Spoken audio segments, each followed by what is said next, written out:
Olá, amigos, amigas.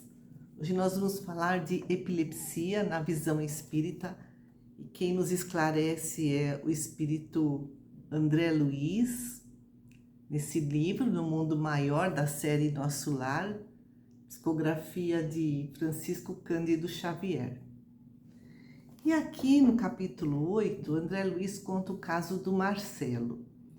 Ele sofria de ataques epilépticos.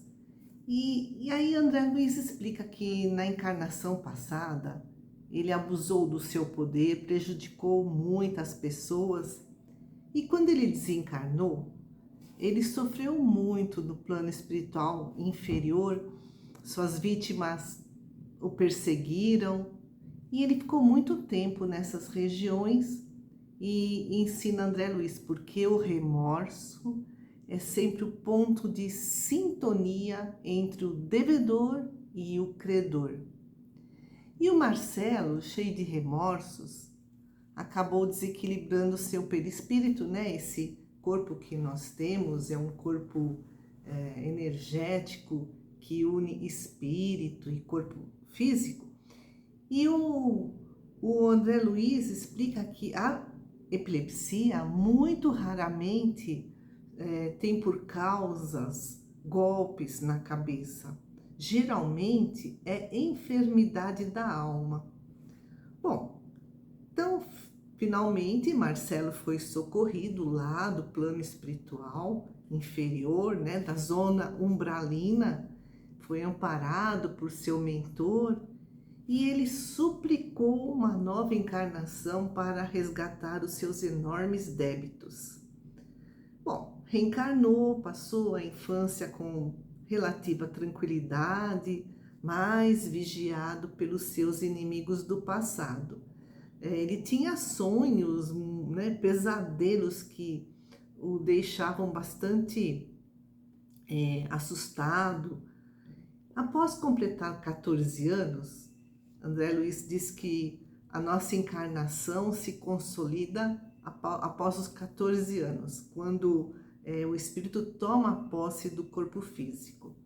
Então, após os 14 anos, o Marcelo começou a rememorar o seu passado, né, de uma forma, reminiscências, né, intuições, não no consciente.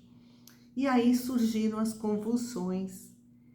No entanto, o Marcelo, ele se esforçava muito na prática do bem, na oração constante, e ele tinha muito amparo dos benfeitores da espiritualidade, dos seus pais, e ele dispensou a terapêutica dos hipnóticos, ou seja, dos sedativos e dos choques. André Luiz fala que essa terapêutica dos hipnóticos e dos choques provocam estados anormais no perispírito, deslocam os males, né? Surgem outros problemas e não combatem a causa. Porque a cura é sinônimo de cura da alma. Cada um deve ser o médico de si mesmo. E o André Luiz descreve o processo das convulsões, né, no cérebro. Ele diz que a simples reaproximação dos inimigos do passado, no caso do Marcelo, alterava suas condições mentais. E aí surgiam os ataques epiléticos. As zonas mais altas, né, do cérebro do Marcelo emitiam raios que bombardeavam as células do córtex por conta do remorso, né? Esses raios que bombardeavam assim, originados pelo remorso. E os vários centros motores da memória e da fala se desorganizavam. E esses raios penetravam também as camadas mais profundas do cerebelo, né? Essa região aqui que é responsável pelo equilíbrio do corpo físico. E o cerebelo então também se destrambelhava. Todo o equilíbrio físico, né, ia por água abaixo.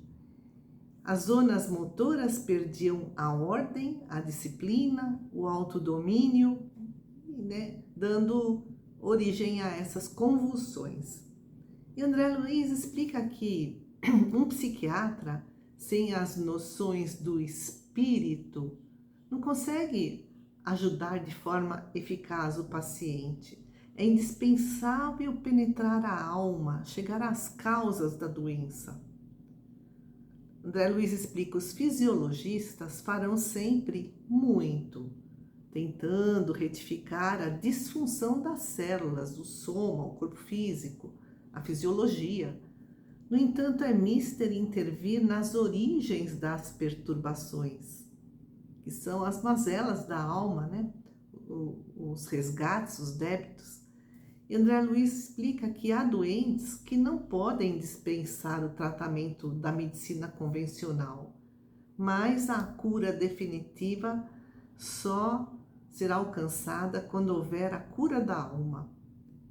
As ações criminosas do passado, no caso do Marcelo, lesaram seu perispírito. E diz ainda André Luiz, olha que interessante: a cura não se fará a golpes verbalísticos da psicanálise, mas socorrendo-se com a força da fraternidade e do amor para reajustes das próprias forças. Então, a psicanálise nos ajuda no autoconhecimento, mas se a gente não se transforma numa pessoa melhor, né, não vai trazer essa cura. E o Marcelo não precisou tomar hipnóticos sedativos. O André Luiz descreve que os sedativos causam sonolência e exercem um domínio despótico sobre o corpo físico. Isso, né, o Marcelo não precisou, o Marcelo, porque ele estava com a consciência acordada para a espiritualidade superior. O remédio mais eficaz, termina ensinando André Luiz, é a fé, a autoconfiança, o trabalho digno e os pensamentos enobrecedores. Amigos queridos, que a paz do Mestre nos envolva hoje e sempre.